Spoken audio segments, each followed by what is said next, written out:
Show them the back, though. The back is really awesome. Let me see. All of our shirts and sweatshirts are available. Come join our gym. Hold on. Let me see.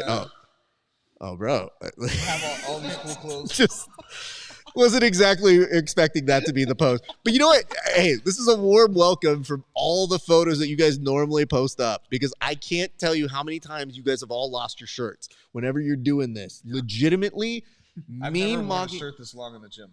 Listen, dude. It's impressive. Oh my God. I'm feeling a little funny. I'm just trying to keep it together. You know what? Because we're at the business meeting. No, you guys are good. Yeah, you know, yeah. Let's see how the lighting is. All right.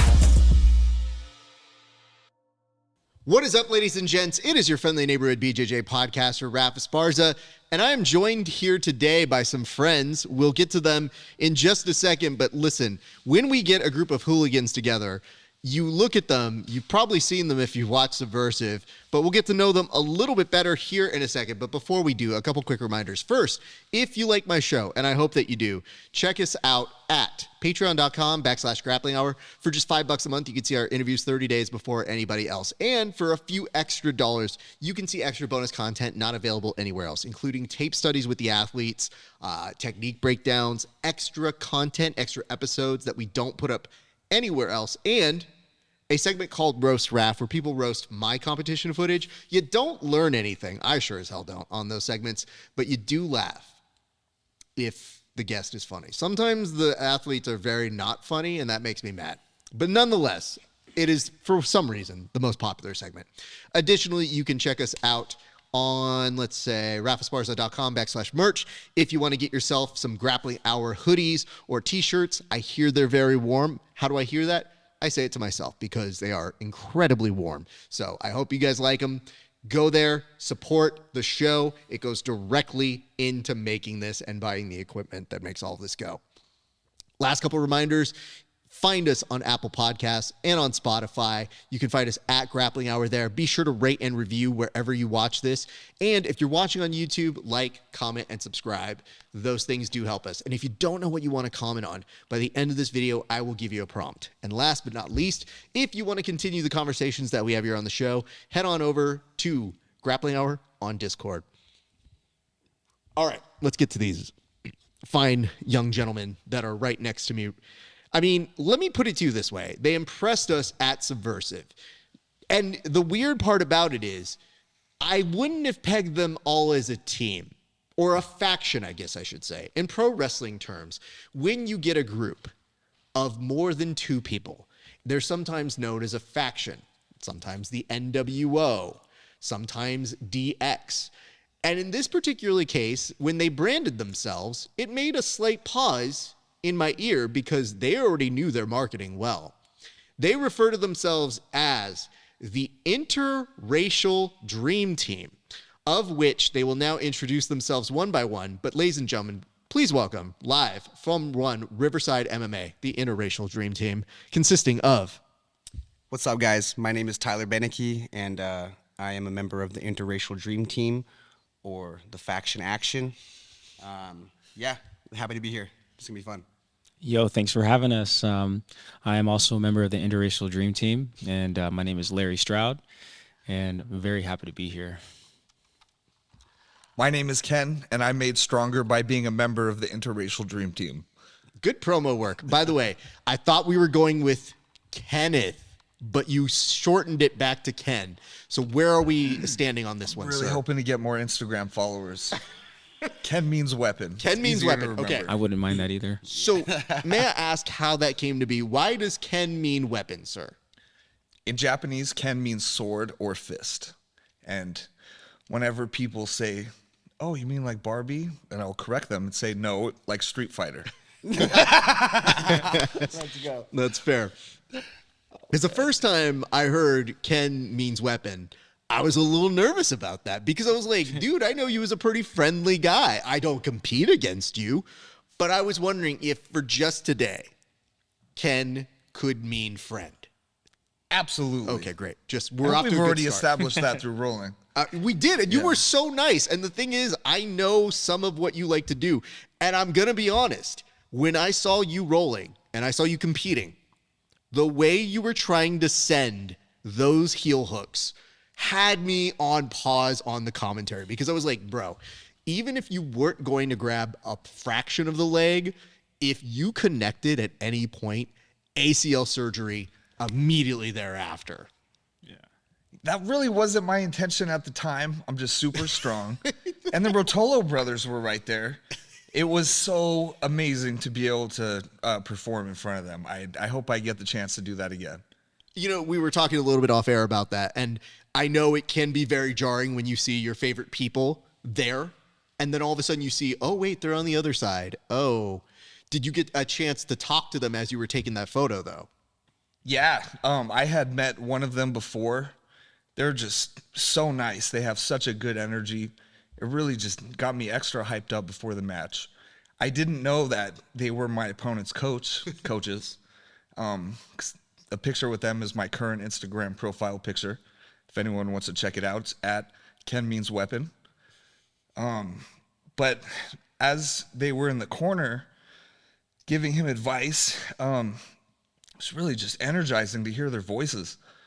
And then when they called out to him and said, he's tired, I thought, oh no, well, I better just, try to bring some extra thunder. I really want to impress them. I don't want to look bad in front of them. They've impressed me so many hours in my room by myself when I'm just watching their matches. Okay, there we go. You know what? You brought it together in the end. I was slightly going to say pause here for a split second, but I wasn't quite sure it was ready to jump in with that one. But that was a fucking dude. Nonetheless, a great match. And I can say that for everybody here at this table, you guys showed out for us at Subversiv. And as soon as we were done that night, I went up to the three of you and I said, let's do this in person. Like, let's do a full-on interview in person. And we were finally able to make it happen. Holidays be damned and what they are. But nonetheless, we do have some impressive news that have happened since the last time I've seen you guys. Larry, congratulations on your well-deserved black belt, sir. That is an incredible achievement. I know Gus pretty well. He helped us out a lot on our last Subversiv. We go way back. And to get ranked under him comes as a high standard. So my kudos to you. What did it feel like in the moment? What did it feel like to get your black belt? Thank you very much, bro. I appreciate that. In the moment of getting my black belt, it was surprising for me because I went into the gym to support everybody on the promotions. I had no idea this was going to happen. I thought I had goals ready for next year as a brown belt, what I was going to do to try to earn my black belt, and I didn't have to do any of those things. I mean, all the hard work that I've been putting in the past 3-4 years as a brown belt, I feel like has led up to that moment. But to be honest, people ask you, hey, how did it feel? Do you feel different? No, I really don't feel any different. I'm still working hard. I still have goals. Now it's just I'm gonna have a black belt, and I'm looking forward to competing in the IBJF as a black belt, to tell you the truth. Hey, man. Yeah. You know what? That's amazing because not everybody gets their black belt and says, I want to go compete. A lot of people say, you know what? I'm good. This is a good run. I did it. Yeah. And once they get to there, you want to be a competitive black belt. You want to be somebody who justifies that. I see now as a black belt now, I have the opportunity to really express myself in jiu-jitsu, and I feel like it's my time. I'm connected to my chi, my energy, and I focus on it every single day, and just staying balanced and healthy mentally and physically. So I feel like anything I want to achieve right now, I can achieve it. What a great place to be. And I got to tell you, man, it is so fun to have those moments as somebody who watches from the sidelines, because we saw you on a journey for Subversiv. And I was like, yo, you put out a great match for us, just like Kenneth did. See what I did there? And then just all three of you guys. It was so heartwarming to see this group come out there and show out. And then you take this other journey where you see oh my God, I got to know you right before you were out to go get your black belt. And then it makes it very cool to like see that happen and then like see this infusion of people giving that outpouring of love. Right. Well, at the same time, you also have a big announcement in terms of what is in the future for you. So not only did you get your black belt, what's coming up next for you, sir? Well, I'm gonna start my open up my own gym, and you know, as a 10th Planet practitioner, I think it's a good move. I'm an active competitor. I have a lot more goals. I feel like I'm just getting started, but I need a place for my son that he can train every day alongside me, and I want to influence other guys who are grappling and they want to improve and they want to compete. I encourage them to come and step foot into my gym, and we can all work together too.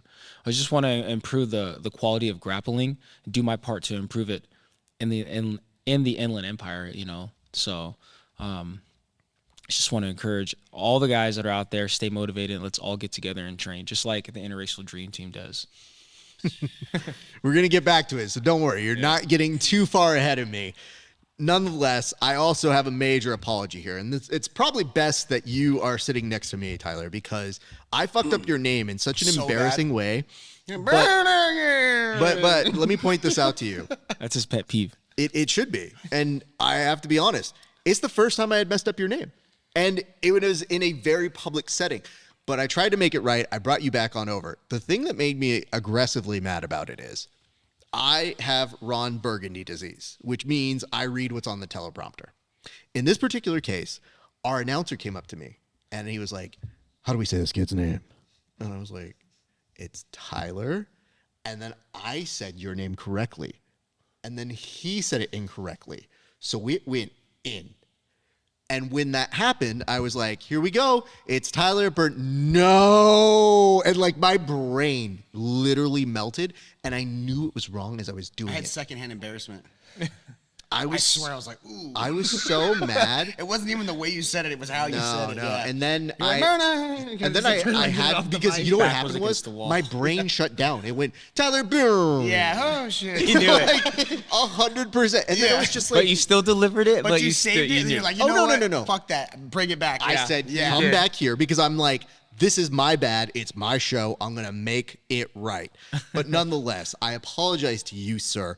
For you, that night was great. Apology accepted. Oh, thank you. I appreciate Yeah. that. I don't honestly. But doesn't bother it was just funny to me because I was like, of all people I was going to mess up their names, one of the people who was really good on all of their branding, on all of their promotions, like work their ass off. And then here I am being like, and this guy. It happens. So it does I'm happen. pretty sure every announcer's messed it up.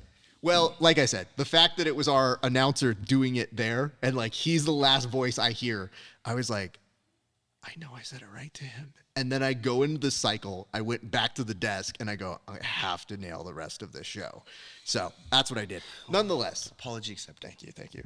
So Tyler, what have you been up to this Christmas season? I've seen you be like going out there and snowboarding. You know, we had to reschedule this, but you went out as soon as you knew that we had to do a reschedule. You were like taking the kids out snowboarding. Let's so go. Is that what Christmas is like for you and your family?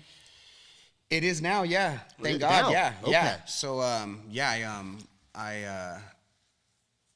my son loved snowboard. I took him one time, and he just loved it. It was the only thing I took him to do other than bouldering. I took him rock climbing. You take him to a rock climbing gym, he's on the wall for hours.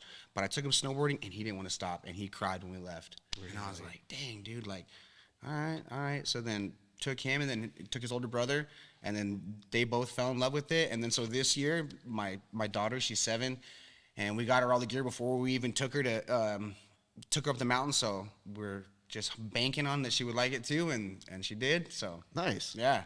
I mean, okay, let's clean up a couple things here. The first that I notice about you is you mentioned that your kids like rock climbing, right? Mm-hmm. Is that part of why your hands are so freaking strong? Yeah. Like, we were rolling today just a little while ago, and I've shaken your hands a couple times, and I've been like, this dude has a really good grip. But number 2, you said your kids were rock climbing, which means you probably were. Is that where it comes from, or is it other places as well? That had definitely helped. Yeah. Yeah. About 2 years ago, I got obsessed with rock climbing. Yeah. I used to work with this guy. He was a schizophrenic, and he was like one of the best boulders in the country. And we used to just babysit him. Basically, his family was rich. We would babysit this like 36-year-old dude, and he was fucking this crazy athlete, top 3 boulder in the world when he was like 15 years old. like nuts. Like I don't know if you know like Chris Sharma or any of those guys. He's like up. He was up there. Yeah, so we would just babysit him and get paid to go take him rock climbing. And then I was like, dude, I fell in love with it. And then realizing all the isometric holds and just how much it translated to martial arts. And I was like, oh, this is, it's painful. Yeah. I have so much respect for climbers. I thought it was just like, oh, you just go to rock climbing gym. It's fun. It's for the kids. Nah, dude. I used to love it when I was young, but I now will segue into the second part of my observation here, which is when you go snowboarding, obviously y'all are adrenaline junkies for different reasons when you compete. But for me, I look at snowboarding like, yo, if I get hurt, I can't train. So I get real like, y'all go snowboard, let me know how it goes. Because if I do anything. Oh, no, I could see that. I'm like, if I'm not training and staying strong, I can't snowboard and go have fun with my kids. You know what I'm saying? If I'm not training, and staying energized, then I can't do this stuff with my kids. That checks out. You know? I just know that I saw you guys were literally closing out that night. I was like, I didn't even know we're this. the last ones on the lift, dude. We're the last ones. I saw it hella dark, and I go, Getting those reps in. Wait, y'all are still every out 20 there. minutes. My son, what time is it? Okay, we still got 2 hours. Okay, so we got an hour. Okay, hour 30. Okay, whew. Finally, he fucking ate it at because it closed at 8:30, and then he ate shit at like 8:20, twice hard in the ice, and he was like, "Yeah, I'm done." Okay, fair enough. Yeah, my claim to fame when I was young was I went skiing with some of my friends. I'm not very coordinated in that way, but I did notice it was a good way to meet girls by bumping into them. So that was my thing. And then after that, I go, I have no more interest in it. And some people will be like, oh man, you're older now, go snowboard, it's all great. I was like, yeah, dude, now I train. And if I don't train on Monday, even looking at roller skating or people go oh, ice skating and stuff, I was like, nah, y'all have fun. That sounds good. I got stuff to do. But nonetheless, I want to bring it back to the group here. So the group here, y'all announced yourself at Subversiv as the interracial dream team. So I thought this is the perfect opportunity to ask you guys, how did you guys' origin story come together? What brought this team together and what made you guys come up with the name? I think we get an idea of where it may come from, but The name came from the group chat. the group chat. So we've been trying to that train has together. to go out to Poppy. That was him. He came up with that, right? Yeah. That was Miguel. No, that was me. Oh, that was you? Yeah. Oh, okay. Fuck you, Miguel. You piece of shit. Yeah, fuck you, Miguel. Fucking No, bitch, where he you is at? the reason that we're here together right Piece now. of shit. Miguel's mutual friends with Larry and I, and The universe brought us together. he had been talking about how much we should train together, and we'd been trying to coordinate it for a while. And I know Tyler is such an important, excellent training partner. I knew if I'd be any of worth to Larry, certainly Tyler would be. So we finally just were able to get it together, and the group chat name was Interracial Dream Team. Larry, what about this team brought you to them? Because you being at 10th Planet, you've already Right. got a good support group. Right. But I do like when super teams happen. So what made you want to come with this group? Well, from my experience, it happened upon me. I was actually at 10th Planet, and Poppy came in, Miguel. I'm calling him Poppy on the podcast. But he came into an open mat at 10th Planet, and he brought Kenny in, and he was like, yeah, my boy's an MMA fighter. He's tough as nails. He's he's powerful. He's super strong. He's talented. He's trained at Peerless and whatnot. I was like, okay, sounds cool. And, Kenny came in with Poppy, and we had a good round. And I just remember feeling like, dude, this guy's really strong. I was playing my guard, and I was trying to get in on him. I couldn't get anything on him. And I was like, okay. Me and Kenny just connected at that point. And then I connected with Tyler at my second Subversive showing in the rooftop in San Diego. And his intensity, his positive energy, we just connected. And I've been hearing about Tyler too, out here. He grew up in Beaumont. He grew up out here in the Inland Empire. I came down here 4 years ago, but ever since I've been down here, I've been hearing about Tyler. How he's this athletic guy. You and him should roll. He's super talented. He's strong. He can move. And it's like people wanted us to get together. They wanted to see us train together. And because of Miguel, because of Poppy, because of Miguel bringing Kenny in, and then me meeting Kenny and us training together, it led to me training with It's crazy. The Tyler. first time we met, we didn't even get to roll. No, yeah. We didn't played music roll, together. We played music together. At the I beach. remember I seen you at the beach, and I was like, this is the guy everyone's, because it was the same thing. Everyone's like, you got to roll with Larry Stroud, bro. If you're in the Inland Empire, you got to go roll with Larry. You guys need to be rolling. And so we pull up at the beach. We did like an open mat at the beach. And There was like 4 gyms there. yeah, it was dope. And, Yeah. and so we didn't get to roll. And then we ended up meeting at Subversiv. And then this one ended up giving me a job. And then we rolled. Then we started Yes. training together. Then we started training together. So yeah, it was So we met weird. like on a Yeah. friendship base, you know? Yeah, it was and- cool. Yeah. And then I met Kenny It's been over 10 years. fucking over 10 years ago. And was probably my first, other than my brother, was my first MMA training partner. Jiu-Jitsu training partner in general. I thought I was strong, other so I than met my him. brother. And then I realized I got to start lifting weights. Fuck, dude. I mean, let me correct the record Yeah. here, just in case people don't understand. All 3 of them are strong. Like, I rolled with all of them, and they're all strong in different ways. So every one of them being like, ooh, he's strong. No, he's strong. Like, all of them can go fuck themselves. They're all strong. Not as strong as him. What's interesting, though, is like the combined nature of your different approaches. Because what I like to tell people is when I come in, I don't assume I know all of your game. Like, I witness it obviously as a commentator, as a producer, but then getting to see it up close, you find more nuances. So the assumption might be like, man, when I saw Kenny was trying to send it with his leg attacks, I was like, okay, well, let's see how he rolls. I don't know.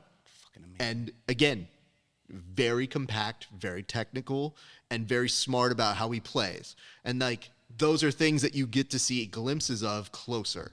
You know, Larry is going to be a calculated killer. Like, if you watch how he goes, he was telling me like, well, he's telling us right now that nothing changes when you're a black belt, but your approach is very black belt-esque. Like, it's technical, it's very patient. And that's usually where I beat people, is that I'm more patient than they are. Right. So I saw you being like, ooh, okay, I'm not going to rush this. Yeah. And the nice part with Tyler that I've seen with you in your competition, you're not afraid of trying stuff. Like, you're not afraid of going for broke to put on a show. And then here, it's almost like the inverted version of that, because there's no show to put on. Now you're like, I can play. And seeing you play is a different thing than seeing you dialed in and focused. Yeah. Because then you get to see an even larger breadth of, oh, if I move like this and he's not needing to slap me in the face, he's going to move a certain way that's going to let him try other positions. That I was like, okay, cool. So these are things that you just kind of maybe observe, but not until you get to roll with you guys that you get to see like, oh no, there is a compelling thing about you guys working together. I guess the weird part is sometimes the group chat stays in the group chat. Here, the name was pronounced. Right. So what made you guys want to pronounce that you were the team and that you guys were the great next question. people to be reckoned with? Yeah. How did that happen? All I know is that after I won, they said, go tell them about the interracial dream team. Go tell them about the interracial dream team. You got to promote a 3-on-3 match. Go do it, dog. Don't be a bitch. Yeah, we've seen the 3-on-3 setup. We want to be a part of that. It seems Yeah, like dude, that's. that I mean, so we fun. like to compete. We like to test ourselves, you know? No, And I like get right it. now, there's power between us. It was so much fun competing that night with all of us God. together. Yeah, that was. It was extra energy. Yeah, the Yeah, energy. I've won much bigger matches than that, or what would seem bigger accolades than that, and nothing compared to that. Because just getting it, these guys are my brothers. These guys are like my big brothers. Honestly, these guys look out for me for real on a very personal level, not just way outside the mat. And so to do that with them and to have us all win together was just fucking. Yeah. And the pressure was on, man. I was the last one to go, and I had this fucking kid, and I was just like, man, watch me just get swept up by this child, bro. It's fine. I felt bad because there were a few things going on that night that are hard to fully get into, but there was a lot of stress, a lot of craziness behind the scenes. And I never try to let that seep into the show. I just try to do my job, do what I need to do. But as a result of things going haywire, Kenny, I went up to you a little bit later and I said, it's not because I didn't want to give you time on the mic. It's just I didn't have the time. The thing started late, and I had to earn my time back. And it is something that really bugs me because when I do these shows, I like to give people mic time. And what we realized on this show was normally I don't do commentary. Normally I'm in the back in the booth. And then this time I said, you know what? I know how we can offshoot making up time. We don't let the commentators decide. We let me decide as I'm commentating. Because then it's not a commentator saying, like, I'm going to go interview them. And it's like, no, you're not. You have to get the call from me. So it's like, no, I'll make the call, win or lose. So that way, if we're running late, it's on me. It's not on anybody else. It's my call. And what ends up happening is we started late because things were happening in the background. And then here I was being like, dude, you put on a good show. That seemed like it was it. But it did reinforce something for the team. So just so you guys know going forward how this works. Yeah. I don't know if you ever watched Johnny Carson or heard of him. Did you just ask me if I've ever heard of Johnny Carson? I just wanted to make sure. That is crazy talk. But yes, please continue. I am extra intrigued now. Here's the thing. So when Johnny Carson would have a comedian come on the show, it was never an assurance you would talk to Johnny Carson. You would have to wait for the nod and you'd get to come over. That's how we're going to handle interviews now. So it's not going to be anybody else is telling you what to do. It's a me being the interviewer giving mic time. Yeah. And I like the assumption that if we're running low on time, I'll tell you personally. And I will come up to you and be like, brother, great job. We'll talk soon. I remember the explanation you gave me. I don't know if it's acceptable to share. Yeah, go right for it. Yeah, you had explained that the ambulance was there for a limited amount of time. Yep. So it was in the interest of the people competing in combat to have the ambulance there. And so we had to make sure we fit that schedule. That was absolutely the right call. I 100% would have said, yeah, that was looking out for Tyler as well, directly. I mean, so that's an easy call. It is easy, but it is because on my shows, I think it is important to give your characters, you guys, your athletes, time to get the audience to know you better. And I feel like you did such a good job at the press conference. I was like, why would you not get mic time? Like, it was fun. So I wanted to make sure you knew it was not on you, that you didn't do. Can you talk about how he wasn't even supposed to be at the press conference? Well, you tell me. And then how he killed it. He did kill it. And the way that our press conferences go on that too, just to reveal, I guess, a little bit more, is that a lot of the times we have our athlete liaison, who is PJ, who's great. He gets in contact and we say, hey, we're interested in these athletes to come in and do this.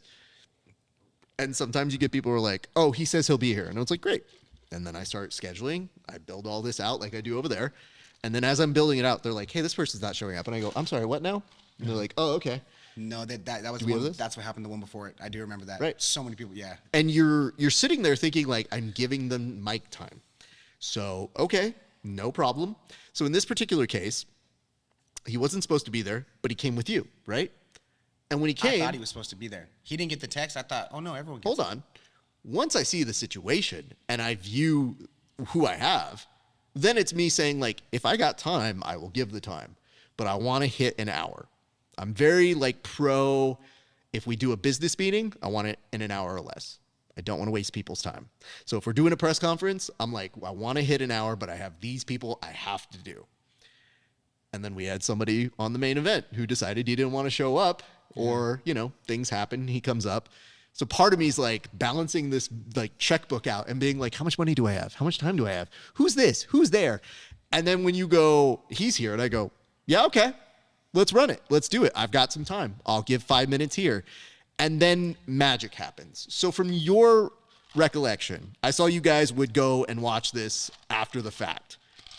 Like, how do you feel that press conference went for you? Did you get more attention from it? Did you get some love from it? Because you really did do a good job from my perspective.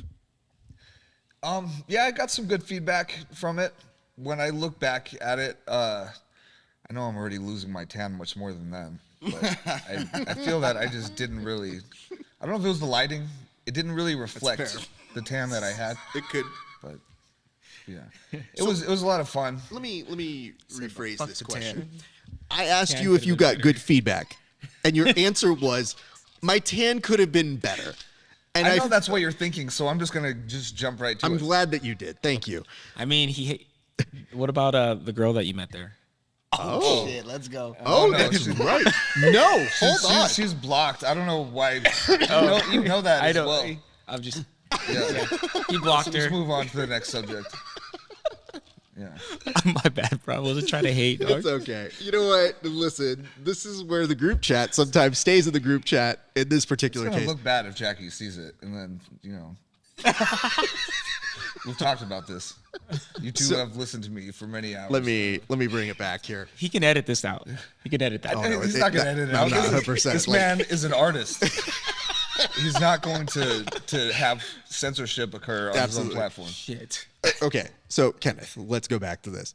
I would say that one thing that I was easily entertained by was the fact that I didn't know that you and I would make such a dynamic team. Because honestly, as a fellow pro wrestling fan, I was just kind of sitting there like, I don't know, man. I just want to help you out and I want to have you have your moment. And then I realized like there's just a short moment where in improv you just say yes and go. And I noticed there was like a slight hiccup and you were about to get really like, oh, it's not good. And I was like, got you. Let's go.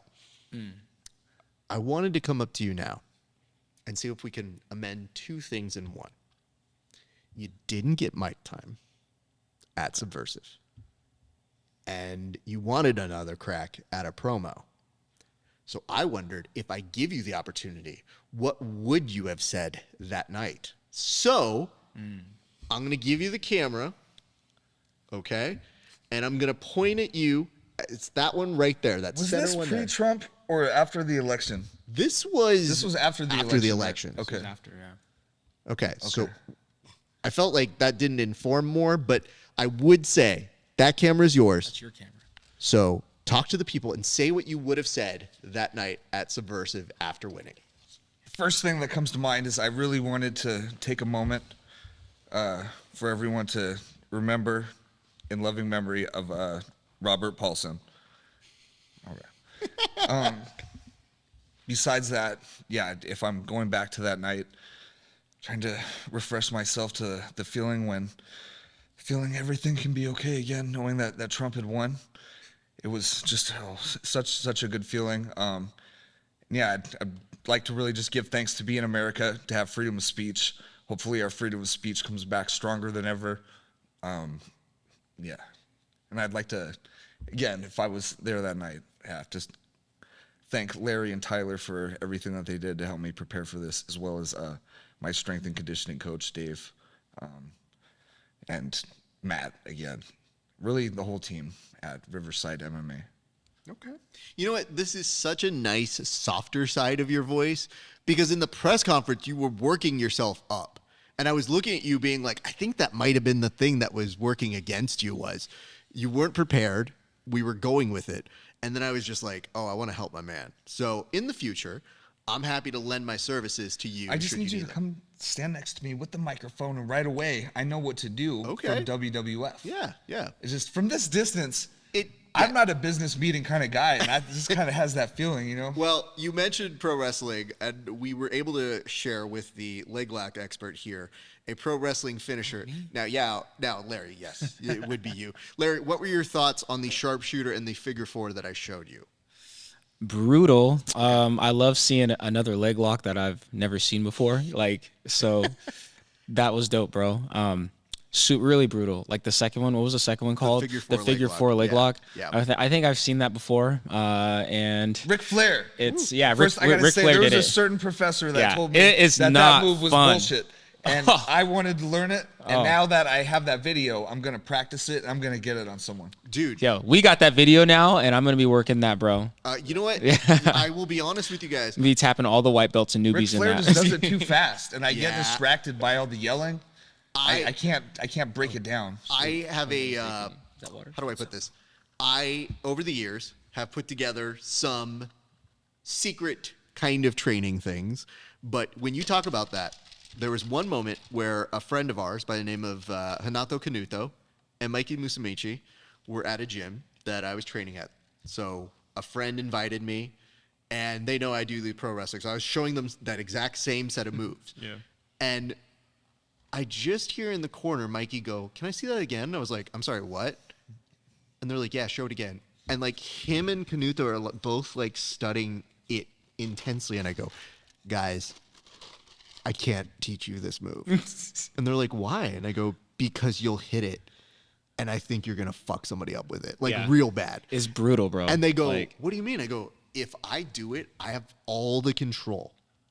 And the only reason I don't hit it on every single person is I can't control how they move. Right. So if I hit like a Boston Crab, it's usually really tight, and I'm making sure like if I'm leaning back, it's not going to kill them. I think giving you this move is a dangerous thing because I think you're going to refinance how to make it work and hurt very bad in competition. like I could see you a hitting really good move to me is when you're forming yourself around the lock, Mm-hmm. it starts breaking when you're getting your body around it. And that move that you showed, as you're torquing and turning and you're flipping their hips over, and before you put the figure 4, you know, it just starts breaking everything, I will dude. be I was honest- tapping before you were doing that. Like, I will be honest, I made it a little loose so it wouldn't be the worst. Right. But I was just like, yeah, I think he gets the idea. For sure. And without fail, there's always somebody who just goes like, how'd you do it? And I'll break it down for them. I'll show them, and I'll still catch it on them. I'm like, I'll probably catch this probably faster than a heel hook, honestly. So take with that what you will. Now, somebody else who I see doing it all the time is I see you doing flying attacks all the time, sir. And you're doing them here. So like, how many training videos do we not see of you guys doing it? Because today I found myself on one of the videos, and I was like, first of all, get me at a different time, because this man was in mount, and that was really not good to get my good side there. It was like literally underneath, and I was like, "Can you please find me on in a second when I No, I sneak posted out?" some good ones. I took that into consideration. Thank you, I appreciate that. Nonetheless, like, how many other videos are you praying and putting up? And more importantly, you told me you don't Not fly enough. that much, Yeah. but you do here. So like, Yeah. how much stuff are you doing, and how long have you been doing those kind of more aerial attacks when you are at the safety of the gym, though? Since I started, because that was the cool shit. Yeah, that's those are the cool points, like flying triangles, flying arm bars. I used to watch a lot of Bill Cooper and Jeff Glover. So those guys were like, those are the first guys I think I started watching, like high level jiu-jitsu guys. And it was because only one time I was doing some exercises actually on that ball, and Matt Crow came in and he was like, man, he's like, you're good on that thing. He's like, you know, there's a jiu-jitsu guy that's good on that thing. His name is Jeff Glover. And then I looked it up, and I went up there and trained with those guys. And then, so I like, I like to have fun. Yeah, it's fun. If I know how to win. I can stall and win. Not stall, but I can play it safe and win. You know. But yeah, I want to fucking highlight real people. I see that, bro. And the other thing I see for you is you don't waste time. So everybody here does something very impressive in a different way. So when we talk about the group and the strengths of the group, Tyler, your strength may be the fact that you didn't waste more than 10 seconds before already starting to get new internet matches going, to the point where I don't know that we at Subversiv could keep up with you. Because man. we had ideas for Where you. you guys at? Wait, where's the camera at? Where you guys at, dude? Come on, man. I'm pretty sure I saw a draft of like your name on something, and we're like, oh, let's put some names down. And then I think in the group chat for Subversiv, I sent them a note and I go, hey guys, you might want to keep eyes on this. And they're like, what? I was like, I think he's trying to take Noah Chen before Noah Chen defends his title. I was like, we should inform him Noah Chen's busy, but find anybody else. Yeah. And then lo and behold, you're up Noah. We were looking at a potential rematch. We were looking at all these different things. So like, when you do that, you seem like your strength is the guy that's like, oh, I'll talk and make it happen.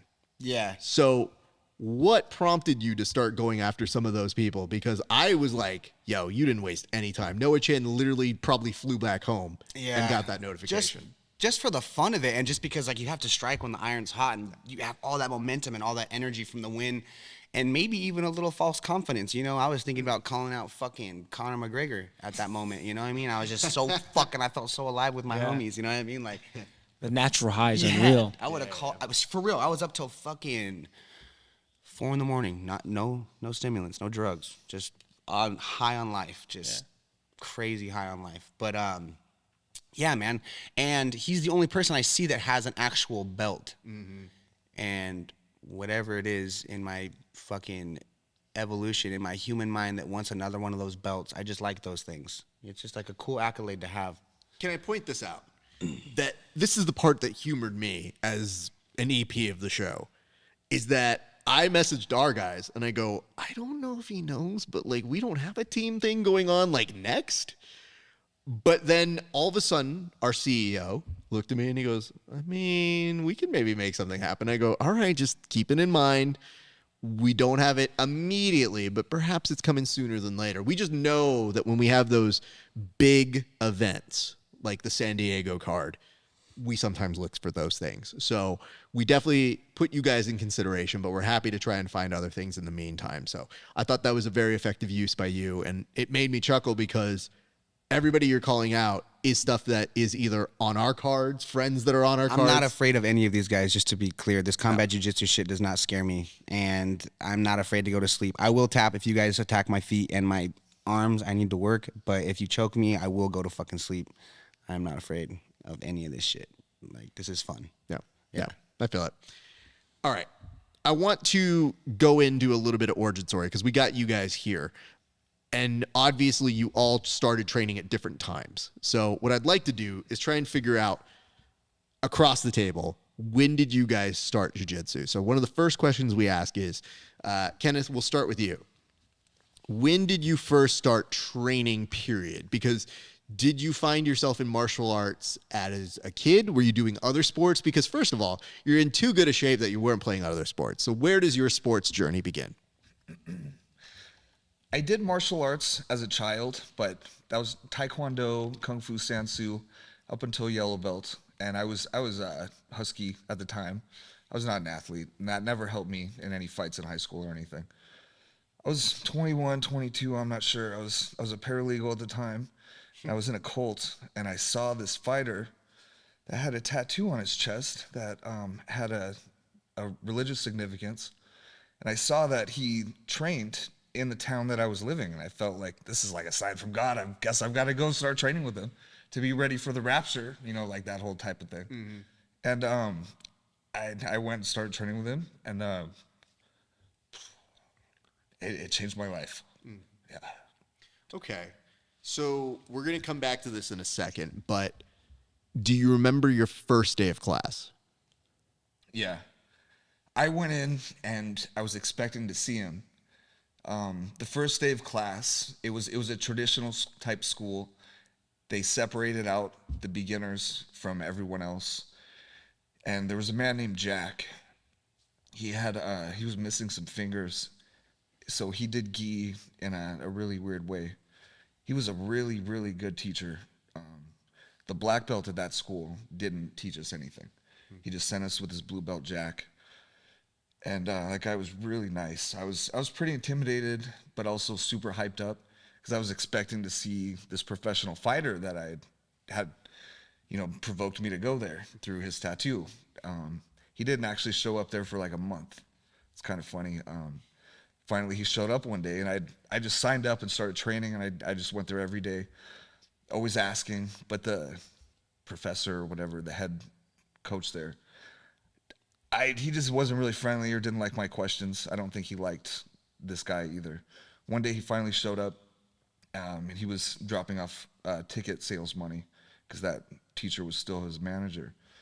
I was so excited. I said, "Oh my God, you're Dave Cryer. I want to train with you." I was like, "Where do you train at?" And he was like, "Oh, I train here." And I was like, "No, you don't. I've been training here every day for a month. This is the first time I've seen you." And then he like told me, you know, when no one else could hear because he didn't want to be disruptive to the business or whatever. He just let me tag along with him at Millennia. Then got kicked out of there. And then I left there.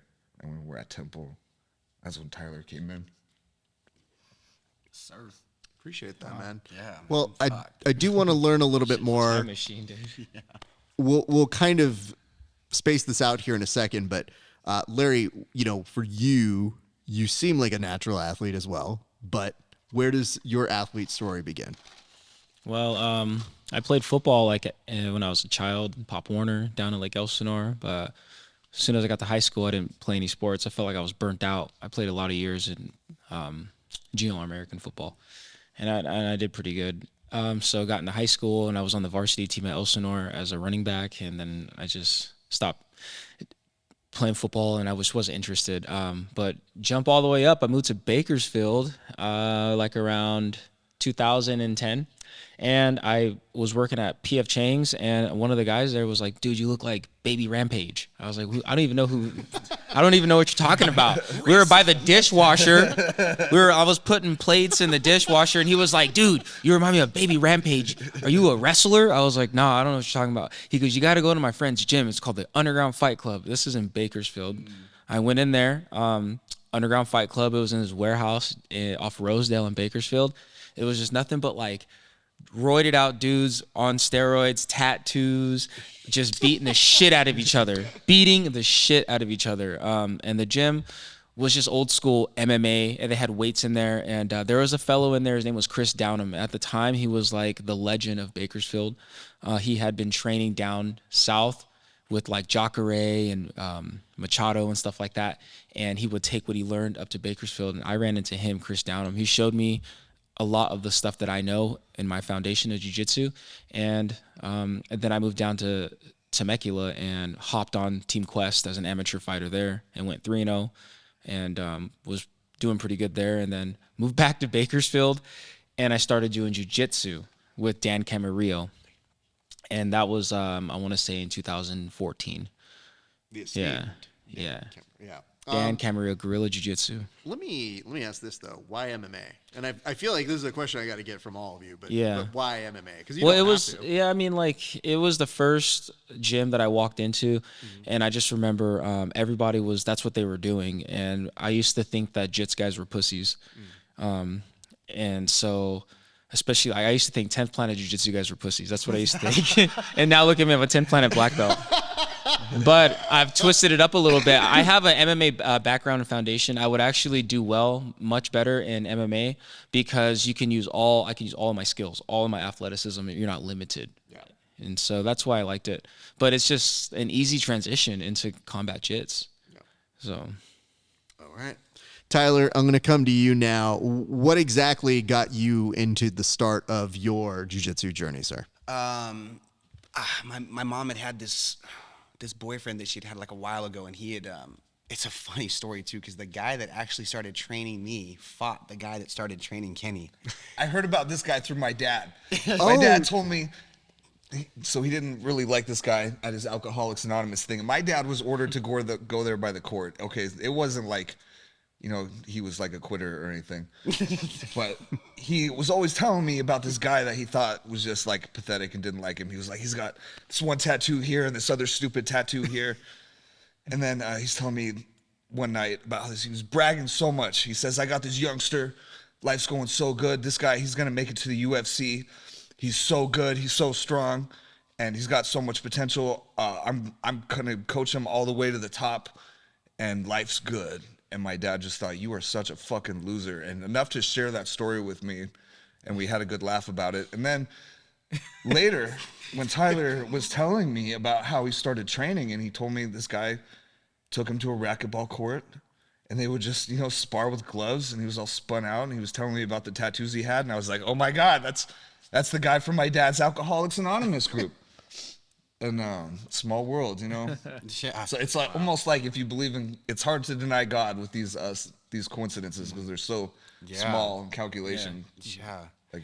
But I started training with that guy, and really would just, like you said, I would just go into a racquetball court and just put on gloves and just pray that I didn't get knocked out.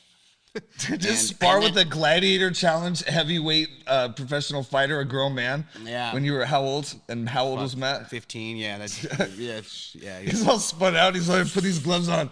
I'm going to teach you how to fight the high desert way. Yeah. What's so funny, because I'm thinking about the timing now, and I'm realizing that for not being of the era that most people talk about, like, you're bringing up a story that makes it seem like you guys were at the late 90s era of MMA. No, like there were jiu-jitsu gyms and MMA gyms. Yeah. You just found the oldest of school type that was, nope, put these on.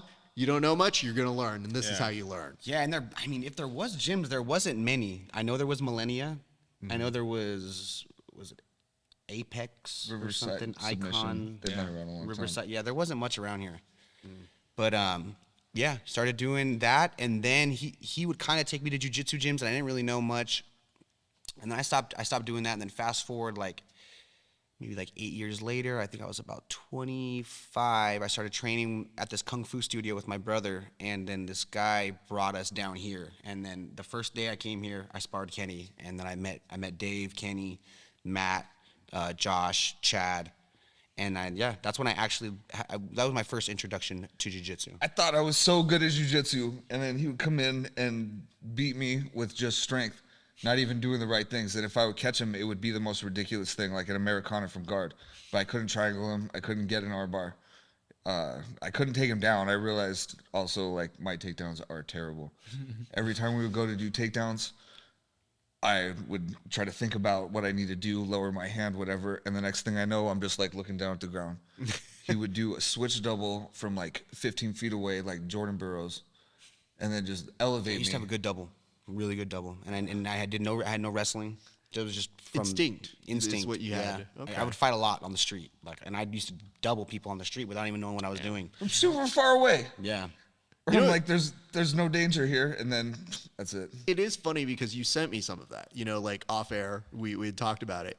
And, you're sending me this, and it's not like stuff that I maybe didn't assume for your background just because of how and what this means to you. But you don't assume anything. You just go like, oh, it doesn't surprise me. Yeah. But it also tells me how different we arrived at jiu-jitsu, where I'm like, dude, I had never had a fight as a kid. My mouth was my weapon. Yeah. Because anybody who was trying to fight with me, Blowjob. No, I was kidding. yeah, 100%. It was It's coming. exactly what it was. He had it.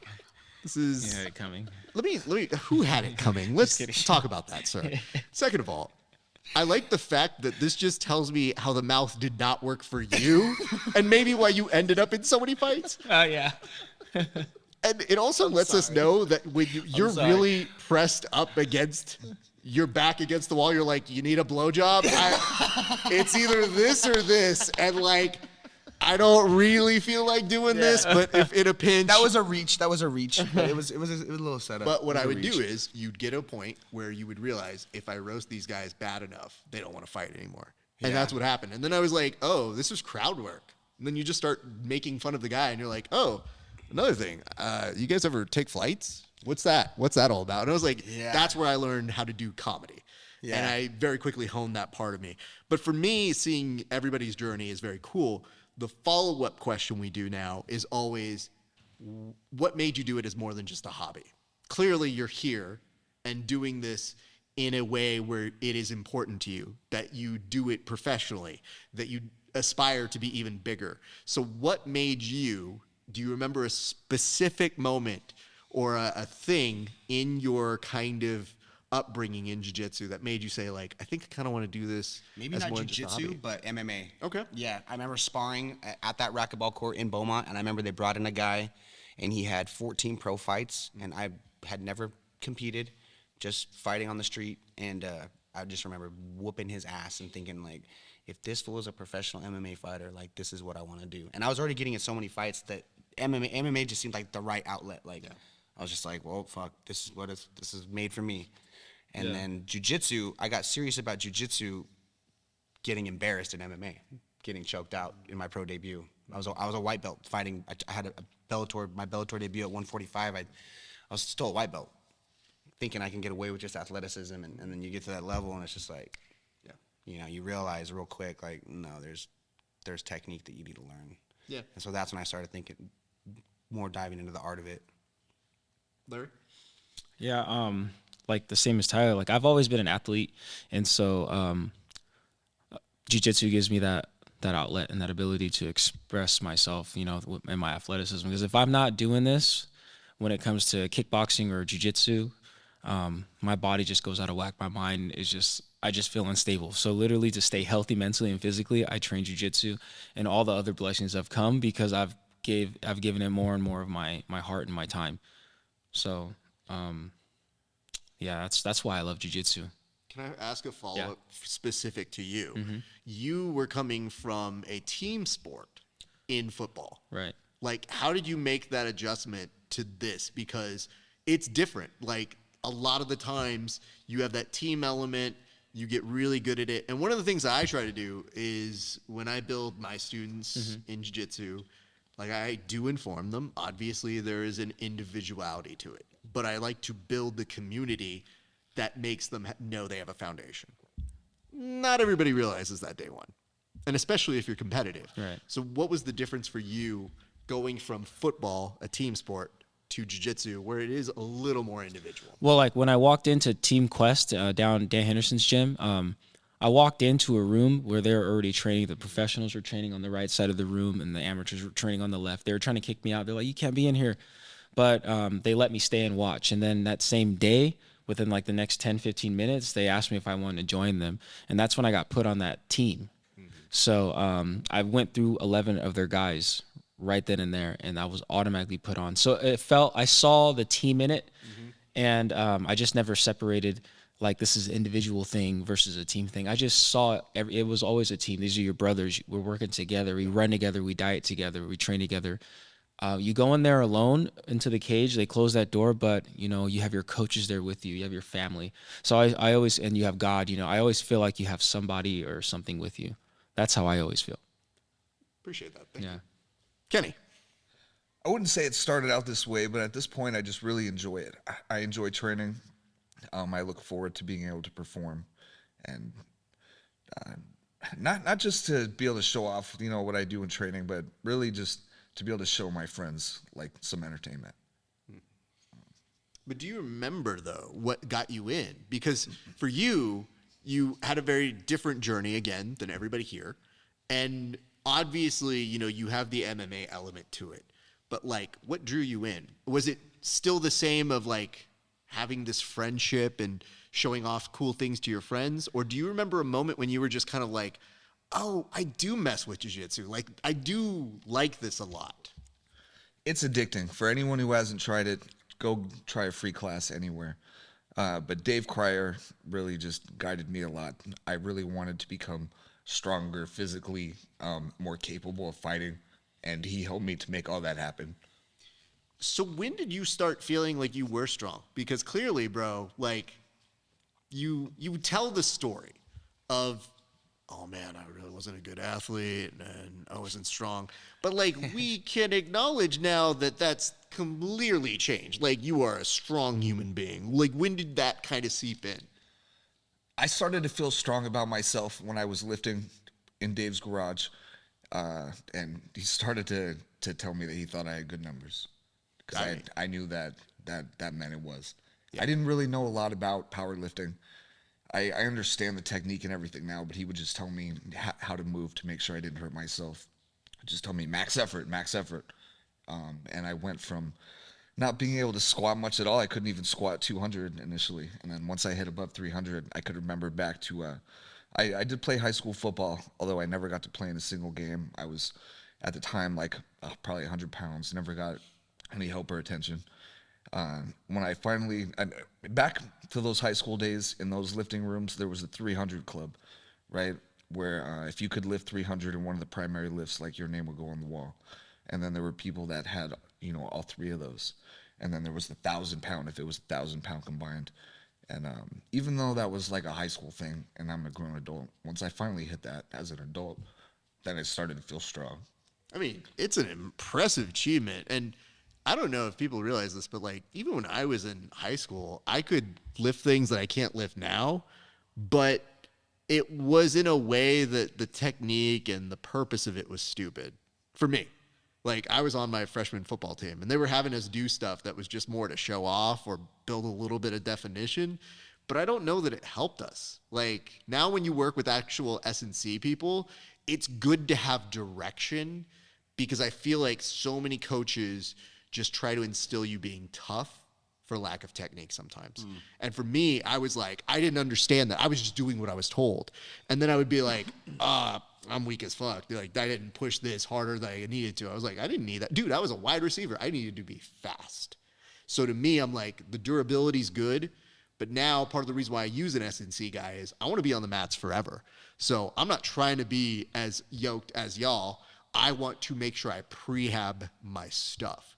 So the nice part for you is not only are you prehabbing your stuff, but you're making good on a promise you probably made to yourself back in like high school. And I think that's a kind of dope thing. So when I see you put up these numbers, that's why when you're like, yeah, man, I wasn't strong. And I was like, you should look at your Instagram and see what you're lifting now, because it's. I didn't would put consider it strong. the small lifts on there.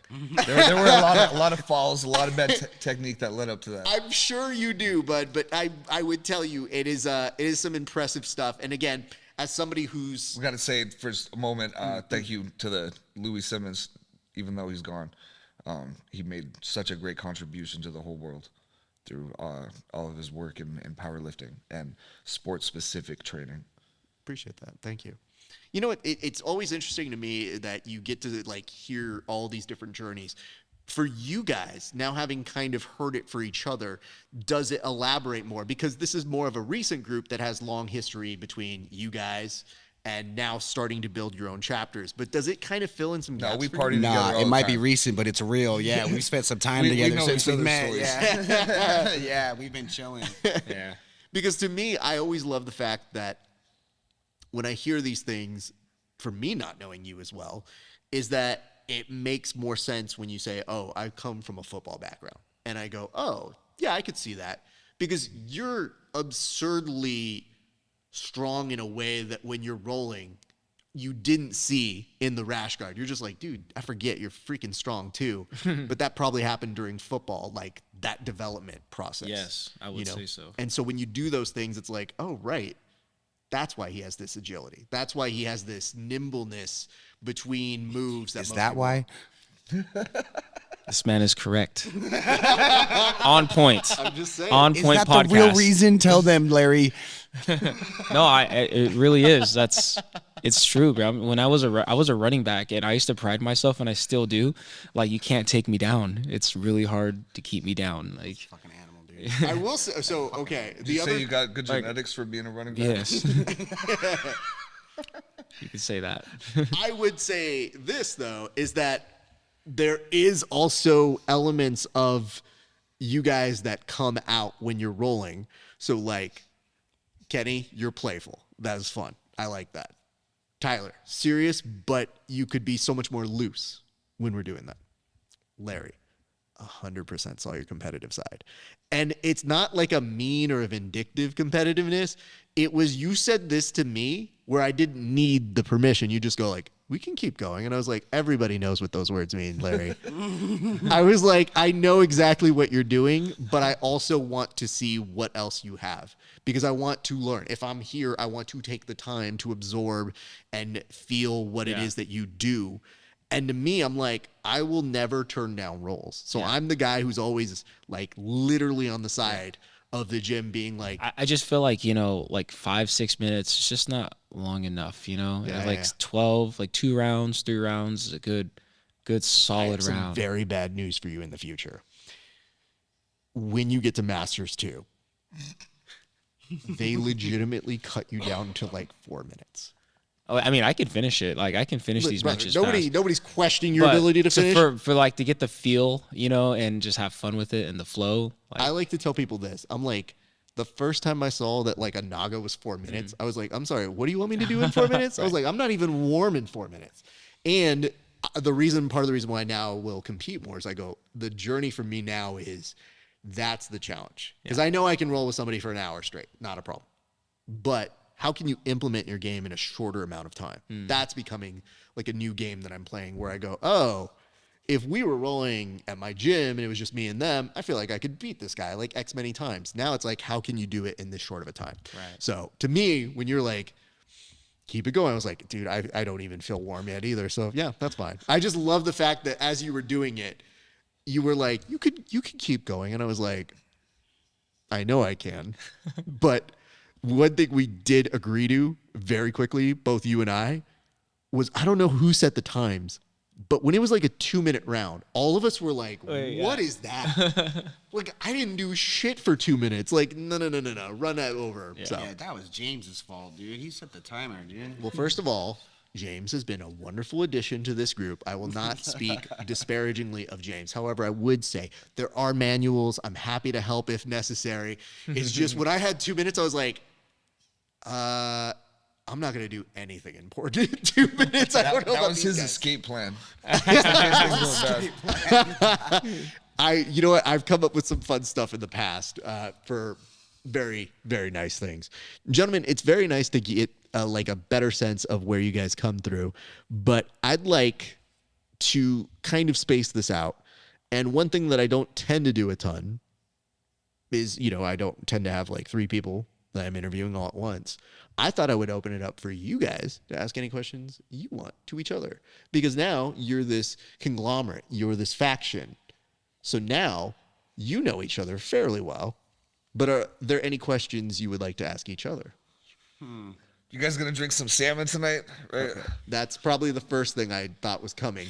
So can you explain this salmon in a blender thing? Let's look at the label first. Okay. All right. If we're gonna do that, I have a question. Fives- If we do this, I have a question. If we do this, do we have a chaser? That's the kombucha. Let me point out what is not going to happen. I will not be. And I appreciate you guys for bringing this out. But I your would, co-commentator said she would if Kenny won the match you or know what? something like She that. did. That makes you, I remember saying that. Yes. by extension. That's Good try, guys. Good try, counselor. You will never get that in writing, because you may have noticed this guy didn't say shit about it. I was like, ooh. And then she brought it up. She goes, I have to do that. I was like, why would you do that? That's not an accurate retelling of the event. We're gonna have to get you her to do absolutely it. affirmed that it was a good decision on her part and implied I consent. I with that. applied logic that said, good idea, you should do that. Okay. Maybe we should check the irony definition very quickly before understanding it. Let me ask you this: do you care about your health? Not enough. Have you ever heard of Jack LaLanne? Even though he was such a man of vegetables and fruits, if he was seeing this label, he would instantly, take it down. So, Look at this okay. vitamin D content. Look at this protein. I am the looking omega at it. 3s there. That's like a whole bottle That's of very fish oil nice. pills. Plus, if it comes from the fish, it's like double bioavailability. So when you look at your fish oil pills, it'll say like 1 gram of fish oil. Of that will be like 300 milligrams of omega 3s. That means you're really going to absorb like 150 of that. 1 little tin of sardines will be 1,750. Let's ask, how did you start putting this in a blender? And where did you get this idea That from? is the question, I started dude. with chicken. It came from It's Always Sunny in Philadelphia. He was, I want to in his point dream out- book with Emotionally, the denim like chicken, emotionally, what happened? and I was trying to eat more. I Okay. was trying to really just get in more protein. Okay. I remember I was talking to Jackie on video messaging or something at Facebook Messenger. I was like, I got to figure out how to eat all these chicken breasts. And then I was thinking about that Always Sunny in Philadelphia episode with the denim chicken. And I had these blueberries. And I was like, it's kind of a denim color. Maybe if I put that blueberry chicken, and it worked in the blender. And then I heard that guy, the little guy from The Hangover that goes on the Joe Rogan podcast, talking about why he thought Africa would be the future of athletics. And he said, these people, all they do is eat fish and eat rice. And then I thought, I'm in America. Why the fuck can't I force myself to eat fish? Like, I'm taking all these supplements, whatever, like, and then I started researching about different types of fish. I learned that, tuna is actually very dangerous. Pregnant women are advised to not have it more than 3 times in a month. It's really only sardines, salmon, herring, anchovies. Those are the best. Super high omega 3s. I started by getting cans of sardines and feeding them to my dogs and looking at it. Then I could just talk myself into the benefits. I also tried some fish chicken things. Those are all so disgusting. So then I just thought I'll go back to the blueberry chicken and I'll use my white trash special powers to drink it like liquor, and it works. And that is 80 grams of protein. I can get that down in like 30 seconds. It's like 200% my daily allowance of vitamin D. There's bones and skin in there, so it's great for joints.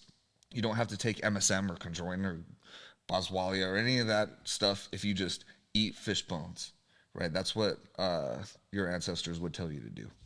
Kenny, I'm just going to die early, and I've just come to terms with that, and I'm Hey, good bro. with it. But But get that man on a fish podcast. I will tell you, How's your cholesterol level? We can fix that right now. actually, the cholesterol's not bad. It's been the blood pressure, honestly. We can fix that right now. I'm pretty High sure dose of my omega doctor 3s. will tell you that entertaining this conversation will not help the blood You pressure. really believe a doctor? Did that man tell you to get vaccinated? Okay, if that man did not tell you to refuse the vaccine, then he should equally lose his license. You cannot trust them. Also, if he's not, the picture of health, all these medical people, I shouldn't go on this rant. A lot of them are Please do. overweight. And right away, it makes me question their judgment. If they went to school and they learned about biology and they know, what's a good diet and what's a bad diet, why are they poisoning themselves, right? So let me go back to the origin of RFK this. is going to save us. Thank you. The origin of this I'm gonna do the best process job I can, Kenny. was by saying it came from It's Always Sunny in Philadelphia. And I feel like we should remind people that is a comedy show. Nonetheless, Kenny, I love what it does for you, and I applaud you in that effort. Having said that, you've also put down some of that soda jerk. So I would be remiss to ask you, have you had soda jerk since I last saw you? Because we also drink this learned stuff all the time here. I love this picture. It looks like Bro, Michael that's all Bisping. he's been buying and ordering. Soda Jerk, please sponsor him. The He root loves beer your one guys' is a little stuff. better. you like the root beer one. Yeah, but we're out of that one, so I'll drink the orange one. Okay. I mean, this is some true believers because I came here and you guys pulled it out. It's like you pulled out the good china for the guests. And I was like, well, thank you. That's Brought very out the sweet. salmon, brought out the fancy liquor. Yeah. So I guess I'm going to try this one more time and I'm going to let it open to the group. Do you guys have any questions for each other?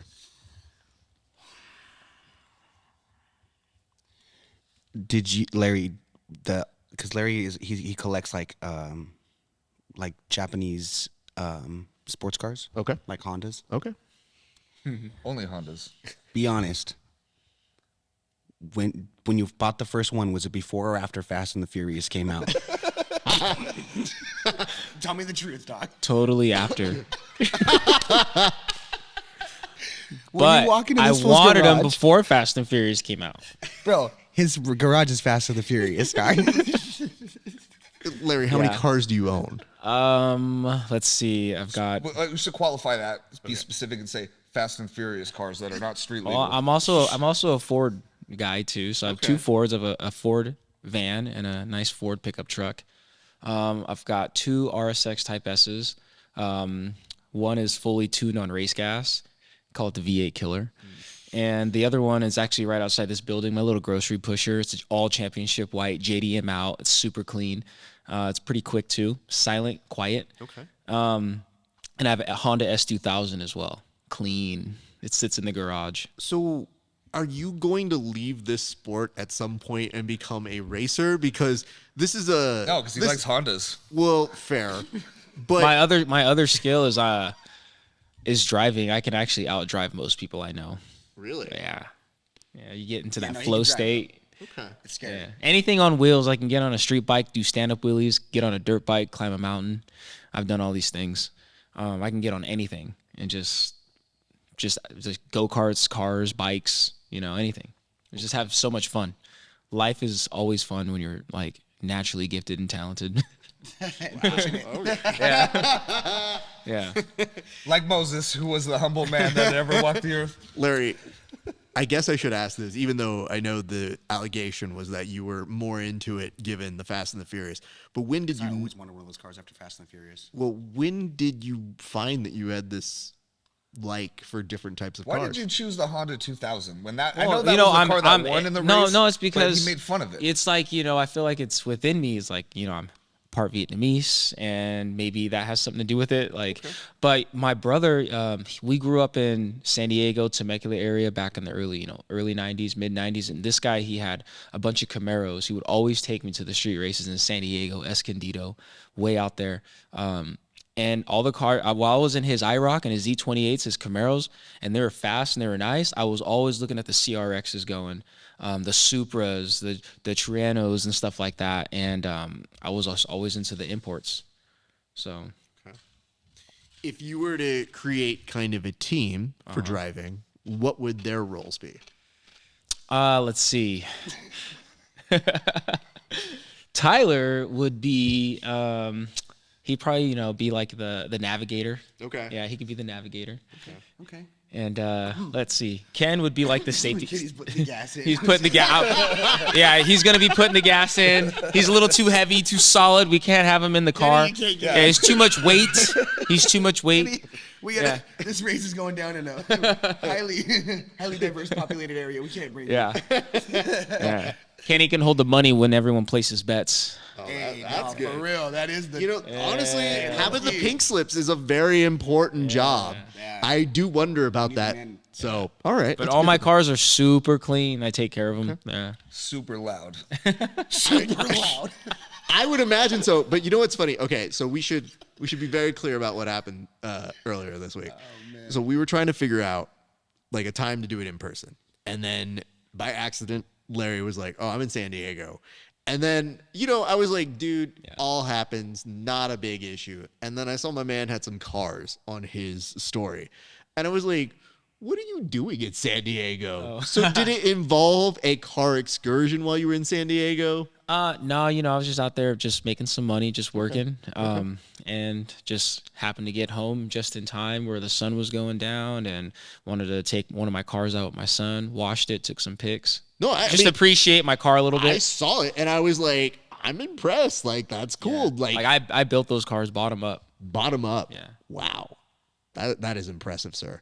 I know very little about cars except for I did work for Jay Leno, and he drove a different car to work every single day. What the fuck did you Gnarly. do for Jay Leno? I worked for the Tonight Shows. I worked for Leno and Conan. One of the few people that worked on both shows. In what capacity? What? Well, at the very beginning, I was. Can we get to know more about you? Yeah, I guess so. for Sure. real, what's this? I used to work. First off, I joined NBC in 2009 as a page, so it's like the lowest kind of job. You're working your way Page, like a medieval term? up. Define medieval page. Oh, now that's a trickier question. I know that they would live probably in or work in the court, right, as a lower rank type of administrator. I mean, I think. let's go back to the story. So when I was working as a page for NBC, it's called a page program, and like less than 1% of people who apply get in. I got in. It was dope. And How'd you get it? I got a referral, and then you have to do an interview, and you have to go through a whole process. Sick. So the person who put me up for consideration was a childhood friend, and a week after they were about to call me, she got the call to be Conan O'Brien's personal assistant, and now she is Sona, the co-host of his show, his podcast. So, like, when I saw that she got in, I said, I'm going to do what she did. Like, I'm going to do that program because look at what it did for her. Yeah. So I went in, and day one, I started working as a page, worked my way up, and I was an audience producer, which meant I was in charge of producing an audience every single night, about 400 people per night. So it's a free ticket, but you book over 500 every single night. So that means you have to turn away people. It's a process, but it's a free ticket, so it's first come, first serve. And I also took care of all the VIPs, which are all of Leno's and the network's guests and all the people who work for NBC. Wow. So it's a little bit of a high wire act, but after a couple of years, I started writing jokes for Leno. And they got on and Get the fuck out of here. That's what I was wondering if you were going to say. I would write jokes for Leno, yeah. Have you ever tried to stand-up comedy? Yeah. Yeah? I like stand-up. The thing I don't love I think about Tyler's a One thing little I've natural. I always think wanted to try. should give him a wanted to- shot. yeah. He's Always pretty wanted good. to have to try it. I've always wanted to try it. Here's what I tell people. I'm fucking terrified, though. There's a No, no, place no. in Riverside you Perfect. can go just walk in and do it. It's I yeah, you almost can get thought in about open mics. Yeah. So here's my ruling about it. You It's watch Kill Tony? yeah, of course. Oh, my God. Yeah. The best. I would tell people this. It's just like fighting. If you have the itch, you have to scratch it in some way or get the Exactly. training because you won't feel satisfied unless you know what the experience is like. So with stand-up, the trick is everybody thinks they're super funny, but everybody no, can be it's an funny. I noticed that. It's just how you come up with an act. And like, what are your jokes and what are you talking about and what makes you relatable? So, because I used to do speech and debate, it was a natural, like, I want to see what that's like. And the only thing I didn't love about it is I didn't want to travel. So I didn't want to go to different cities. And then as podcasting was taken off, I was like, oh, the audience comes to me. Oh, okay. And then I would do comedy shows and I love doing those. But over time, it became, I'll get premises like in my mind all the time. Driving, I'll note them. yeah. Now, here's a little pro tip. So Leno, when we would write the jokes for him, he would pick them, but it would all be blind submissions. So there were actual staff writers, and I was like a freelance writer. But they take your names off of them, so they would just pick whose were the best. And so that's how my jokes could make air. And so what's your process like? Like, you're going to write a joke. You got to say, all right, we want you to write a joke on Jay Leno. You just So for the way that late night shows work is you write topical jokes. So that means you're obsessively going over the news. So you try to have a look at a current news, but you want to tell it in one sentence, like summarize the story in one sentence. And then you also want to try to put in where you think the joke may go, or a misnomer that might like swerve the audience, but you want to have something kind of punchy afterwards.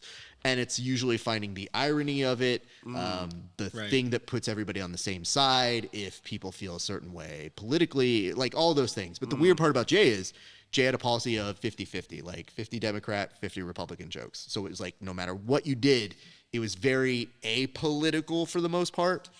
So a lot of my jokes were always like, what's in the news? What's my take that's different than your take or different than your take? And then sometimes you would find that they kind of connected.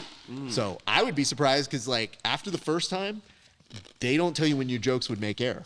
So I'd be doing my work over in my office and I'd be like, is that one mine? Oh shit. yeah. Did I make that? Oh Could shit. you share some of the jokes that were on the show? I'll give you a shitty one that I wrote. But it was the first one that got on. First joke I got on air. There was a giant truck that fell over with a bunch of wine and spilled out into the streets. And so at the time, there were two hosts that we knew to be drunkards. So we're like, oh, this blah, blah, blah, it spilled over, and all this wine has made its way into the streets. Kathy Lee and Hoda are inconsolable. Can't do it. Canceling the show, all this. And Leno oversold the joke, but committed so hard to it that, like, it got a great laugh. And I was like, wow, that dude sold the fuck out of my joke. Wow. And what they did that was so special is He liked it. he liked it, but my homie, who was the writer's assistant, came up to me, and this was so cool. He just says, you're going to want to watch the monologue tonight. And I was like, oh? He's like, grab the cue card. And I was like, really? And he goes, yep. He goes, I wish on my first joke I got on, I had the cue card still. So I went down there. I listened to the audience. Jay Leno sells the joke. I'm just there being like, that's a joke on national television to 5 million people. That's really cool. One of the writers comes up to me. They hand me the cue card, and they're like, here you go. And I was like, dude, this is amazing. And it just told me, like, all right, now I'm in. Now I got to keep going. And so it would, like, literally, like you guys, when you think you're putting in reps and nobody's looking, you're just like, I have to write more jokes. So after that, all the jokes that didn't get on air, I would make in a late night show that we would produce at a local comedy club because they still belong to me. And it was fun. Got to do that. So over time, I love doing that, but then I recognize jiu-jitsu doesn't have a host. Any tips for if you want to go try it for the first time? Absolutely. Like, I would say this, like, drill in front of your friends. yeah. That's the only thing I think, like, because I'll write stuff and I'm thinking, when I think it, it'll be funny. And then I go back and read it, and it's like I don't have the same emotion drawn to it or whatever it was. And I'm like, what the fuck was I thinking? How did I think that was funny? Well, part one from the Leno tip, he would get the jokes that we'd submit to him, and then he'd voice note himself. So he would voice note the delivery and then make notes so that when we got to rehearsal, he already had the way he was going to deliver it. Because what you're worried about is the inconsistency of how you're going to deliver it each time. You want to try to be consistent with the one that works, but open yourself up to when you're an audience. You're going to try them on 15, 20, 30 different audiences, and they're all going to have a different thing. You just got to go with gut instinct of like, I feel like this is most me. Write about what you know. So, like, pick the things that matter to you. Whether it's Jiu-Jitsu. I do jiu-jitsu. I had a premise on how I thought the first jiu-jitsu instructor was gay. He got caught by his son and had to come up with all these moves and all this shit and fucking create an entire art. It's not bad, honestly. Some kid walked in on him. The rear naked choke. Like, are you fucking the mount? Come on, bro. Guard, bro. That's missionary position. You know what I'm saying? You know, it's not bad, but make sure that audiences you gotta don't have to sand it. know about jiu-jitsu to Yeah. get it. Like, Maybe ask 'em. if you're explaining it to them, just kind of show a little bit and then just kind of get them there, because I'm sure they've heard rear naked choke, so they know that's the thing. But when you mention missionary, someone's gonna be like, what the fuck are they doing? Yeah. But I would say right from an honest place. That was one of the first things I noticed when I started Jiu-Jitsu too. They're like, all right, this is your guard. I was like, that's missionary position. Well, that is not a guard. it just goes to show what you've been keeping busy with. You know what I mean? Like, you fucking name it whatever you want. I just knew, like, for me, the way that I saw this playing out for people is I just go, like, the best advice you get as a comic or a comedy writer is write what you know and start out with the stuff that you see and observe. So as you're walking around, things that make you mad, start there. Yeah. Then look around and things that make you laugh. You know, like, just write down notes, and you're going to start honing in on those 5 or 6 topics. And the other thing you have to do, and I mean this sincerely, go on YouTube, find your favorite comedian, print out their transcript of what they performed with, like a 5-minute bit, 10-minute set. See how many jokes they load in there. So like somebody like a Jim Gaffigan, who's not necessarily like my go-to guy. I was once in a comedy group, and He's good, and he's clean. He's very you clean. Can put it on with the kids who listen to him, yeah. But you think to yourself, like, I don't know that he's going to be like my number one, right? Somebody had us listen to his, like a 5-minute set from him and said, write down how many jokes he does in a minute. And it was just like literally 6 seconds joke, Punchline, 5 seconds joke, punchline. 3 seconds joke. Yes. And it's like, damn, dude, no wonder this dude's going to win. He just by attrition. And his delivery. And his whittle. His everything, his appearance, everything. So when you do it, you make it count. So when I did do it at the very beginning, I was like, I got to make sure each of these kill. And if it didn't kill, I would be like, How all bad right. does it feel to bomb? What does it feel like to bomb? I mean, honestly, not worse than falling asleep Yeah. in a match, honestly. He said, Like, he said, not any more embarrassing than what happened to you, sir. just want to point out. So you've been put to sleep before? Not in a No, match. he was saying what happened to me was so embarrassing that I don't need to worry about being no. embarrassed I about wanted- anything else again in my life. little quick note. It's what's called a callback from your mouth joke about a blowjob. I would probably not have done that joke. Hey, if Kenny or Larry said that their mouth was their weapon, I would have hit him with the same thing. It's like I tell people, I'm like, oh, if you know these guys are gonna put that bust on your your balls, Instagram, for sure. your life quote or whatever. But Tyler, who's your favorite My comedian? weapon. My favorite comedian? Yeah, that's my question for you. Who's your favorite Oh, comedian? man, of all time? Fuck. Okay, of all name time, I'd have to say childhood, George Carlin. Childhood, and then George like one Carlin, now. because my dad was on George okay. Carlin growing up. And Amazing. it was funny because my dad was such a religious, my dad is very conservative Christian, and this, and the devil's coming in the rapture, and this is the devil, and then Saturdays, he would drink, and he put on George Carlin. And so I'm sitting there getting all of this church feed, and then I get George Carlin, and I'm like, what? And I'm like, man, this guy... But today, it's got to be either... I just saw Tony Hinchcliffe. He was amazing. And his stand-up, I thought, watching it in person was like, meh. I mean, on TV was meh, but in person it was excellent. Yeah. And then Adam Ray and Shane Gillis. nice. Shane is a beast, dude. Those guys are the... and Ari Matty, that fool from... that's coming up on Kill Tony. Nice. Yeah. He's good, dude. And it's so weird because now there's different ways to be a comedian. So you don't necessarily have to be a traditional stand-up comic. Like sometimes people confuse podcasters as comedians or people who do a certain type of show as comedians. Like the definition's out there. So there's different ways to perform and do what you want to do. But I would highly recommend like try it out. Sometimes taking a class helps you get the form. It doesn't make you funny, but it makes you committed to doing it. Go on, So- Kill Tony. It's only 60 seconds, right? 90 seconds. Bro. Yeah, I would want to do like 100 open mics before that, though. Yeah. I feel like that'd be like showing up to EDCC. You know what I mean? Like, You know you would do it. yeah. You know That's you your calling, dog. That's your calling, dog. Do it. I was like, wait, maybe you might be the Larry Stroud of it, where you show up at the gym and they're just like, nope, professionals, Amis. And he's like, but me. Yep. And all of a sudden he's part of the group, man. Yeah. So you don't know those things. And like Flynn. I think you're a natural, bro.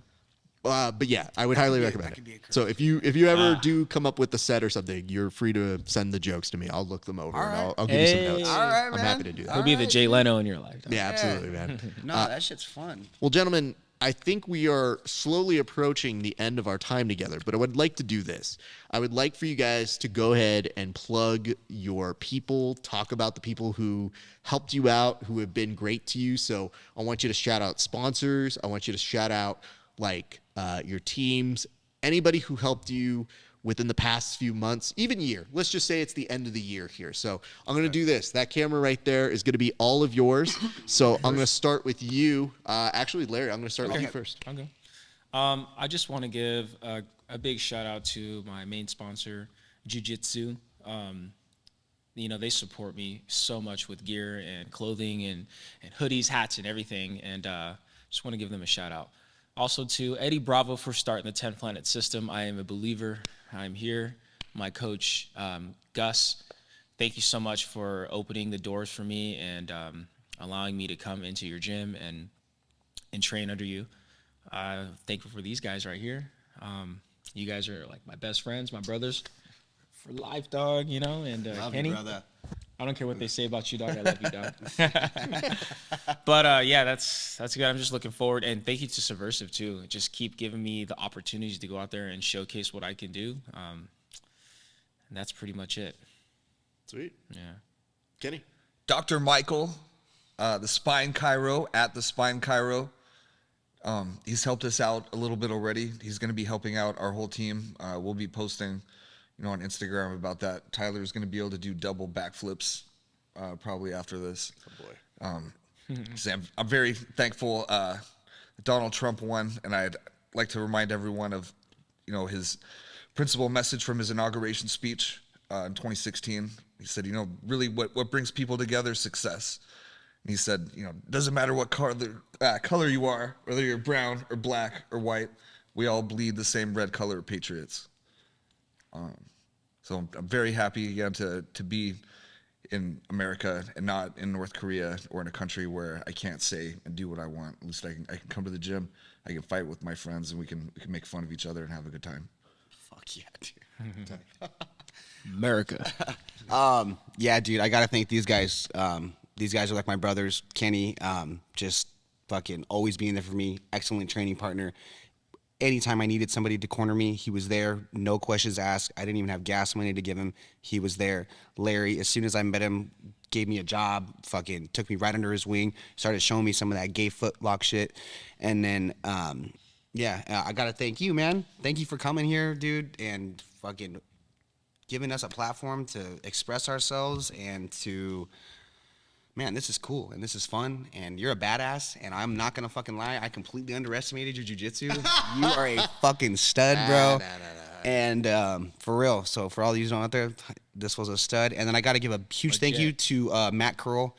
Fuck, man, he does so much for me and for all of us. And I really love you, Matt, and I really appreciate you. And I can't wait for this new year. We're about to kill it because we're at the gym and it's always new year, new me. So I know this gym is about to kill it, and I want to thank all my training partners, even these two dorks, James and Amadeus.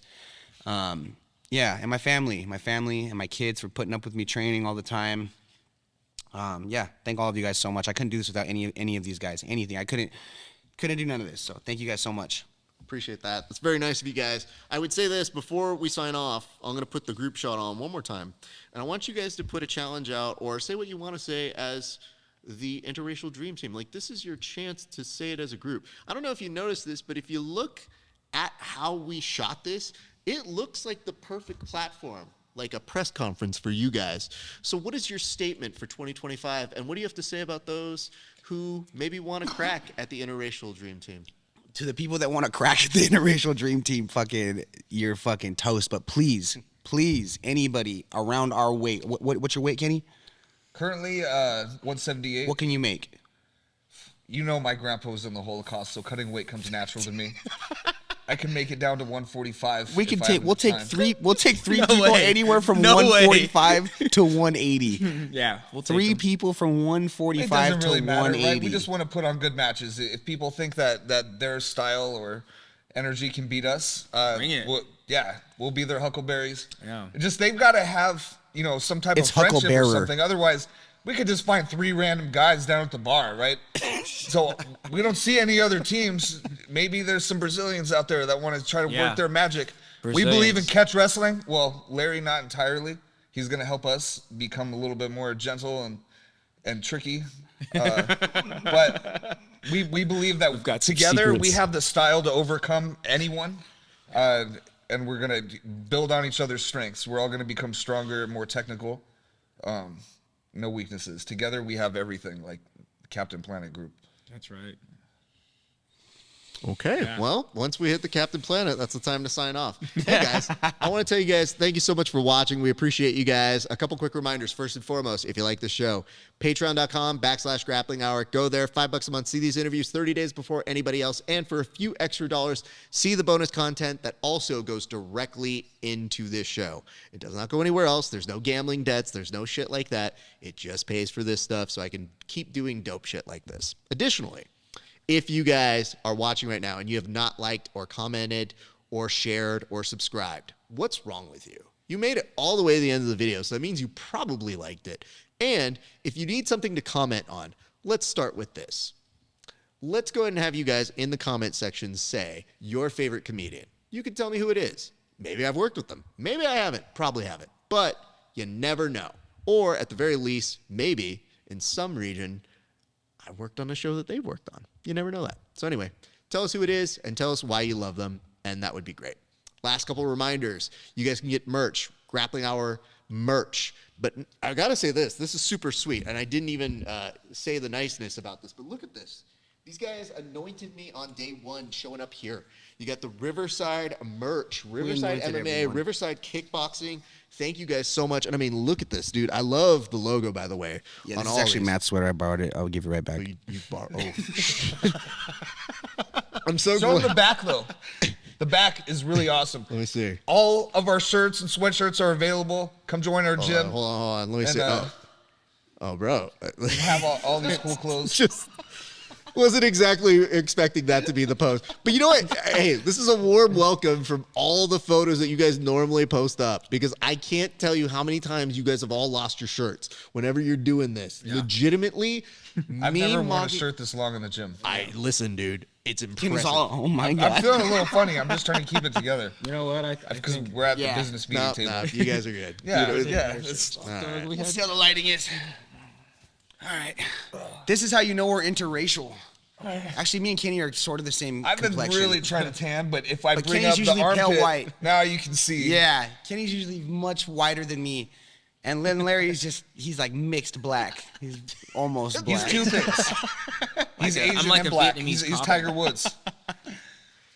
So that's how we have everything He said, covered. okay, 'cause, things just got gay. They call me horse Larry- from the Larry waist down. this. Tyler's Mexican and Peruvian. Okay. Right, I'm white and Jewish and black, and Larry's black and Blackanese. 100% American. That's right. It's just, I like that when I said you guys never needed an opportunity that you would ever turn down for shirts off.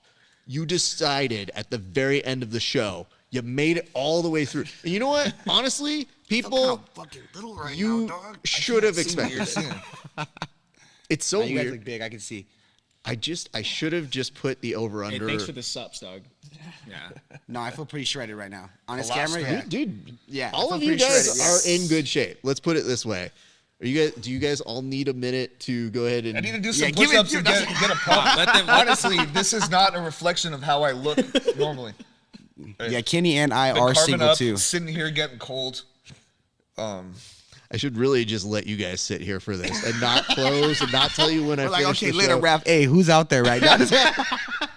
Hey, where the bitches at? Where the bitches at is Tell 100%. about our volleyball tournament. New Year's. I can't wait to see, girls who's going to be are allowed. willing to No fight guys us. can I come. can't wait to see. I know, please, someone I fun. cannot wait to someone see. Fun. Come on. Come on. Someone fun. Come Because on. there is nobody out Someone there fun. Someone good.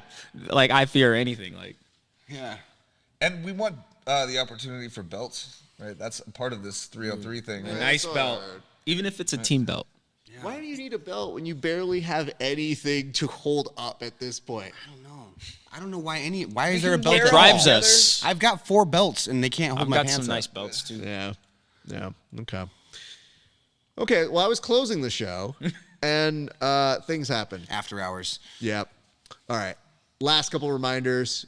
We told you to like, comment, and subscribe. We're going to tell you guys, check us out at Apple Podcasts and on Spotify. Rate and review on there. And if you want to continue the conversations that we have here, check us out at Grappling Hour on the Discord. Ladies and gents, that's going to do it for us here at Riverside MMA. Our thanks to the boys here, the interracial dream team, who are, I think they're still figuring out their gestures, what I didn't know if represents it was the team. a picture. No, This no, is no. the Inland Empire. Oh, that's the Inland Empire? IE. Oh, I didn't know that. IE. You gotta bro, be from I'm- the streets bro, to I'm know not- that, first of Raph. I think it's pretty clear I'm not from the streets, you guys. I grew up in some decent suburbs. I don't know what to tell you guys. If you couldn't tell how white my voice sounded, despite being You the sound brown like you're guy, from Seattle. I sound like I'm from Seattle. That's a pretty remind me good of dig. Fraser. I might be afraid. By the way, underrated show. Would tell you guys this. I agree. Thank you for It's a saying great that. show. One of the GOAT all-time shows. Anyway, I promise you I'm ending this. I'm going to tell you guys, thank you so much for watching. It has been a great day for grappling. We'll see you back on the mats.